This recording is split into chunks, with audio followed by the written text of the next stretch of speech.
Terra Firma Jeep versus TNT Tropang Giga. Na alam natin kung sino talaga mananalo. Ang Terra Firma Jeep nga ay wala pang panalo ngayong conference sa PBA. Tapos halos lahat na injured na, sila Wami Chongson, sila Sistan. At kahit anong sabihin natin na tanggalin na yung coach nila, wala nangyayari nga talaga.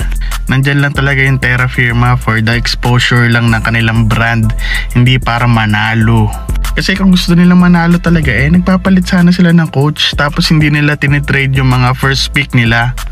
Wala, I lose hope na sa Terra Firma Jeep na aabot sila sa championship, pagka-champion dito. Andyan lang talaga sila para sa exposure ng brand nila. So alam niyo na kung sino ipepredict ko.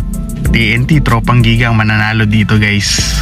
San Miguel Beermen versus Rain or Shine Elasto Painters. Dito tayo sa mas interesting na laban talaga. Sa unang laban nga ng Rain or Shine Elasto Painters at San Miguel, nanalo ang San Miguel pero dikit lang talaga. Nakita natin kung gaano kalakas ang San Miguel Beermen. Dinurugan nila ang kanilang sister team na Ginebra San Miguel. Tinambakan nila ng 49 points. Ang San Miguel Beermen nga nagpalit ng import sandali pero binalik din ulit, binawi ulit. So same matchup lang ang mangyayari dito sa SMB at Rain or Shine, pero feeling ko magiging dikit itong laban na to. Ang prediction ko dito sa game na to is mananalo ang San Miguel Beermen kasi sobrang dominant talaga ng team na to. At lagi ko sinasabi na hindi nila kailangan talaga ng import kasi sobrang galing talaga ng team nila. Basta may Junmar Fajardo ka, sure win.